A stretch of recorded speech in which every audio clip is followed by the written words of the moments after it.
وَيُعَلِّمُهُ الْكِتَابَ وَالْحِكْمَةَ وَالتَّوْرَاةَ وَالْإِنْجِيلَ وَرَسُولًا إِلَىٰ بَنِي إِسْرَائِيلَ صدق اللہ العظیم۔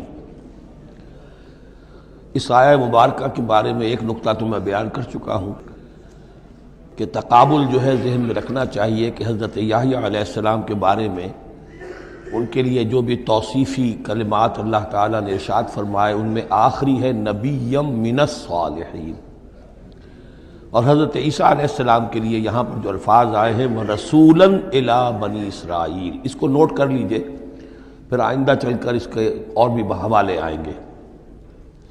دوسری بات جو نوٹ کرنے کی ہے وہ یہ کہ کتاب اور حکمت اور تورات اور انجیل، ان چار چیزوں کے مابین جو تین واو آئے ہیں ان میں سے دو واو عطف ہیں، ایک واو تفسیر ہے۔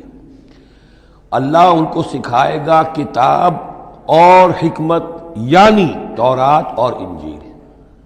یہ درمیانی واو جو ہے یہ یعنی کے معنی میں ہے، اس لیے کہ جیسا کہ میں کئی مرتبہ پہلے بتا چکا ہوں، تورات میں صرف احکام تھے، حکمت نہیں تھی۔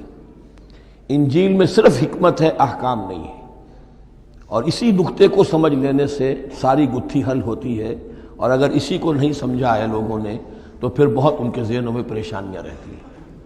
تو اس مقام کو نوٹ کیجئے، وَيُعَلِّمُهُ الْكِتَابَ وَالْحِكْمَةَ، اللہ اسے سکھائے گا کتاب بھی اور حکمت بھی، وَالتَّوْرَاةَ وَالْإِنْجِيلَ، یعنی تورات بھی اور انجیل بھی، وَرَسُولًا إِلَىٰ بَنِي إِسْرَائِيلَ اَنِّي قَدْ جِئْتُكُمْ بِآیَةٍ مِّن رَبِّكُمْ۔ ابھی تک گفتگو ہو رہی تھی کہ حضرت مریم سلام علیہا کو یہ ساری خوشخبریاں اللہ تعالیٰ کی طرف سے دی گئی۔ اب یوں سمجھئے، to cut a long story short, درمیان کا وقفہ، ان کی ولادت ہوئی، وہ پلے بڑھے، وہ ساری تاریخ بیچ میں سے حذف کر کے نقشہ کھینچا جا رہا ہے اب کہ حضرت مسیح علیہ السلام نے اب اپنی دعوت کا آغاز کر دیا ہے۔ انی قد جئتکم بآیۃ من ربکم، میں تمہارے پاس آیا ہوں تمہارے رب کی طرف سے نشانی لے کر۔ انی اخلق لکم من الطین کہیئۃ الطیر، کہ میں تمہارے سامنے یا تمہارے لیے بناتا ہوں گارے سے ایک پرندے کی شکل، فانفخ فیہ، پھر میں اس میں پھونک مارتا ہوں، فیکون طیرا باذن اللہ، تو وہ بن جاتا ہے اڑتا ہوا پرندہ اللہ کے حکم سے۔ یہاں آپ نوٹ کرتے جائیے گا، ہر معجزے کے بعد باذن اللہ باذن اللہ باذن اللہ، یعنی یہ میرا کوئی دعویٰ نہیں ہے، میرا کوئی کمال نہیں ہے، یہ جو کچھ ہے وہ اللہ کے حکم سے ہے۔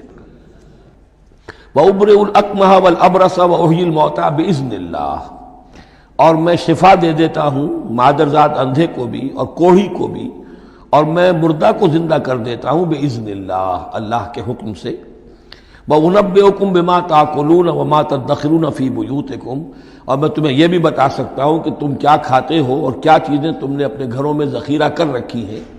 إِنَّ فِي ذَلِكَ لَآیَةً لَكُمْ، اس میں تمام چیزوں میں تمہارے لیے نشانی ہے، ان کنتم مومنین، اگر تم ایمان والے ہو یا ایمان لانا چاہو، یعنی یہ کہ اپنی رسالت کے صداقت اور حقانیت کے دلیل کے طور پر یہ معجزات پیش فرمائے۔ وَمُصَدِّقًا لِمَا بَيْنَ يَدَيَّ مِنَ التَّوْرَاةِ، اور میں تصدیق کرتے ہوئے آیا ہوں اس کی کہ جو میرے سامنے موجود ہے تورات میں سے۔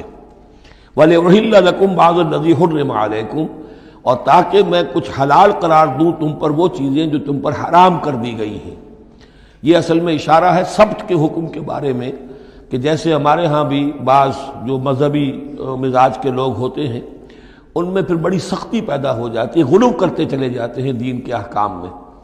تو سبت کے حکم میں یہودیوں نے اس حد تک غلو کر لیا تھا کہ کسی مریض کو دعا کرنا اس کے لیے کہ اللہ اس کو شفا دے دے، یہ بھی نہیں کرنا، کچھ نہیں کرنا، کوئی کام، گویا کہ یہ بھی دنیا کا کام ہے۔ لہذا اس کی ایک انتہا تک وہ پہنچ گئے تھے جن کو آ کے حضرت مسیح علیہ السلام نے پھر اس کی وضاحت کی کہ یہ چیز کے اس کی تقاضوں میں شامل نہیں ہے۔ وَجِئْتُكُمْ بِآیَةٍ مِّن رَبِّكُمْ، اور میں تمہارے پاس لے کر آیا ہوں نشانی تمہارے رب کی طرف سے، فَاتَّقُوا اللَّهَ وَأَطِیعُونِ، پس اللہ کا تقوی اختیار کرو اور میری اطاعت کرو۔ إِنَّ اللَّهَ رَبِّي وَرَبُّكُمْ فَاعْبُدُوهُ، یقیناً اللہ ہی میرا بھی رب ہے اور تمہارا بھی رب ہے، پس اسی کی بندگی کرو۔ ھذا صراط مستقیم، یہی سیدھا راستہ ہے۔ آپ کو یہی الفاظ ملیں گے سورہ مریم میں انشاءاللہ۔